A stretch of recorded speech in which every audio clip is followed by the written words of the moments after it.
فرمایا ولا تدعوا مع الله إلها آخر ولا يقتلون النفس التي حرم الله إلا بالحق ولا يزنون.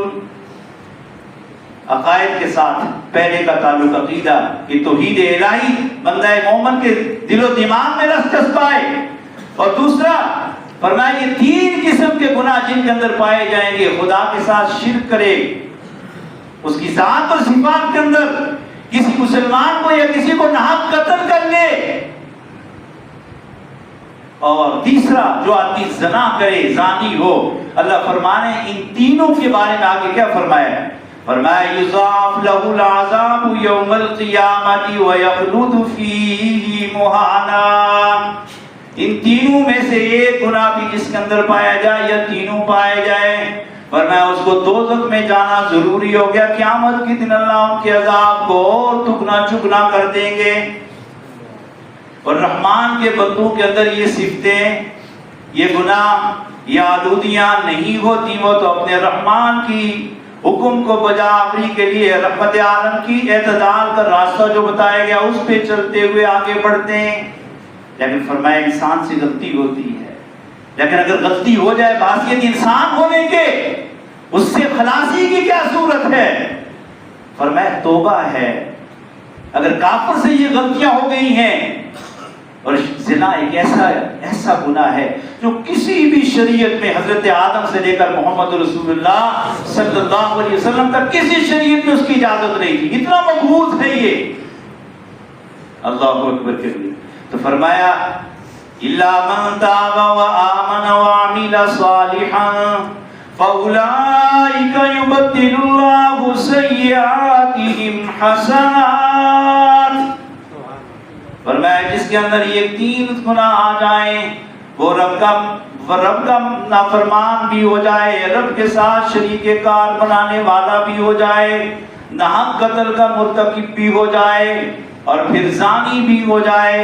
اگر کافر ہے تو سب سے پہلی بات اس کو ایمان لانا پڑے گا. ایمان جب لے آیا تو اس کی سابقہ سارے گناہ کل عدم ہو جائیں گے. اللہ اکبر.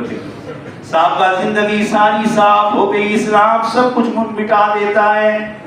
ومن تابا، فرمایا پھر توبہ کر لے. آج سے سابقہ زندگی یاد آئی کہ میں یہ کرتا رہا ہوں، ایمان لانے کے بعد بھی سوچتا ہے تو فوراً توبہ کرتا ہے، یا اللہ مجھ سے تو یہ بڑی سنگین غلطیاں ہوئی ہیں، تو اللہ تعالیٰ اس کو معاف کر دیتے ہیں. فرمایا معافی کیسی ہوتی ہے؟ اللہ تعالیٰ ایک تو یہاں لکھا کہ اس کے بعد ایمان اور اعمال صالحہ کے ساتھ اس کا نامہ اعمال بھرتا چلا جائے گا، نیکیوں کے انبار ہوں گے. اور دوسرا جب تسلسل کے ساتھ یہ توبہ اور استغفار کرتا چلا جائے گا، فرمایا اللہ اس کے گناہوں کو نیکیوں میں بدل دیں گے. الا من تاب وآمن وعمل عملا صالحا. شرط لگائی کہ اب تیری پہلی اور بعد کی زندگی کے اندر فرق ہونا چاہیے. اب دوبارہ وہ گناہ نہ ہو جو تو پہلے کر چکا. توبہ کی تین صورتیں ہیں. فرمایا توبہ یہ ہو، ایک تو الان وہ گناہ فوراً چھوڑ دے جس گناہ کے اندر وہ مبتلا ہے، اور دوسرا ماضی کے اندر جو گناہ ہو چکے اس پہ نادم ہو، سچے دل سے پشیمان ہو کہ اللہ مجھ سے کتنی غلطی کی ہے، میں نے کتنا تجھ کو ناراض کیا ہے. اور تیسرا آئندہ کے لیے عزم بالجزم ہو، سب کچھ ہو جائے گا لیکن دوبارہ میں یہ گناہ یاد آ. یہ توبہ ہے، سچی توبہ ہے. اور فرمایا التائب من الذنب کمن لا ذنب له.